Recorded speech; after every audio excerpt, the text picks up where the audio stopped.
Aujourd'hui, le 1er avril 2025. Première lecture. J'ai vu l'eau qui jaillissait du temple, tous ceux qu'elle touchait furent sauvés. Lecture du livre du prophète Ézéchiel. En ces jours-là, au cours d'une vision reçue du Seigneur, l'homme me fit revenir à l'entrée de la maison. Et voici, sous le seuil de la maison, de l'eau jaillissait vers l'Orient. Puisque la façade de la maison était du côté de l'Orient, l'eau descendait de dessous le côté droit de la maison, au sud de l'autel. L'homme me fit sortir par la porte du nord, et me fit faire le tour par l'extérieur, jusqu'à la porte qui fait face à l'Orient. Et là encore l'eau coulait du côté droit.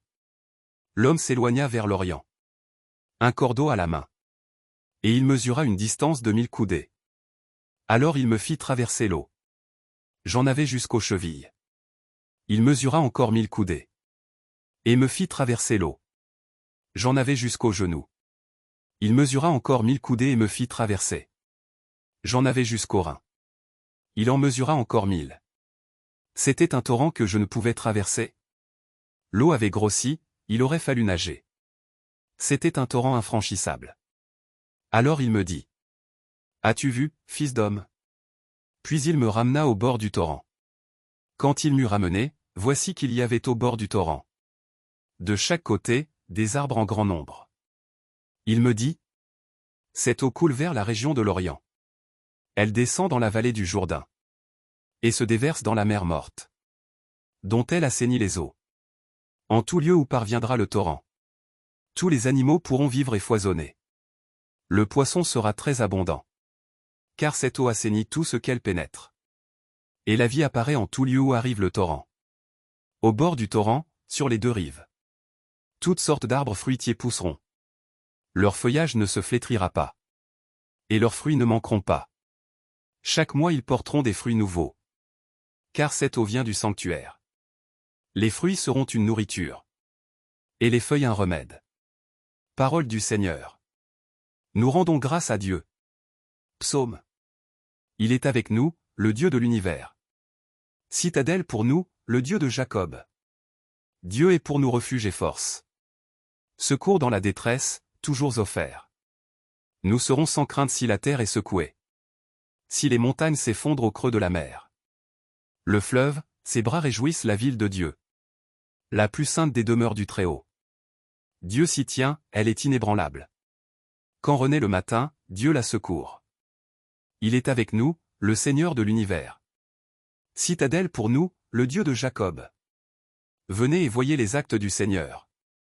Il détruit la guerre jusqu'au bout du monde.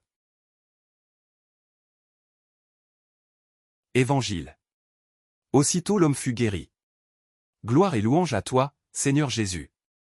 Crée en moi un cœur pur, ô mon Dieu. Rends en moi la joie d'être sauvé. Gloire et louange à toi, Seigneur Jésus. Évangile de Jésus-Christ selon saint Jean. À l'occasion d'une fête juive, Jésus monta à Jérusalem. Or, à Jérusalem, près de la porte des brebis, il existe une piscine qu'on appelle en hébreu Betzata. Elle a 5 colonnades, sous lesquelles était couchée une foule de malades, aveugles, boiteux et impotents. Il y avait là un homme qui était malade depuis 38 ans. Jésus, le voyant couché là, et apprenant qu'il était dans cet état depuis longtemps, lui dit: Veux-tu être guéri? Le malade lui répondit: Seigneur, je n'ai personne pour me plonger dans la piscine au moment où l'eau bouillonne. Et pendant que j'y vais, un autre descend avant moi. Jésus lui dit: Lève-toi, prends ton brancard, et marche. Et aussitôt l'homme fut guéri. Il prit son brancard, il marchait. Or, ce jour-là était un jour de sabbat. Les Juifs dirent donc à cet homme que Jésus avait remis sur pied: C'est le sabbat. Il ne t'est pas permis de porter ton brancard. Il leur répliqua: Celui qui m'a guéri, c'est lui qui m'a dit: Prends ton brancard, et marche. Ils l'interrogèrent: Quel est l'homme qui t'a dit: Prends ton brancard, et marche? Mais celui qui avait été rétabli ne savait pas qui c'était. En effet, Jésus s'était éloigné, car il y avait foule à cet endroit. Plus tard, Jésus le retrouve dans le temple et lui dit: Te voilà guéri.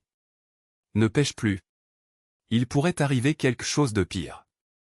L'homme partit annoncer aux Juifs que c'était Jésus qui l'avait guéri. Et ceux-ci persécutaient Jésus.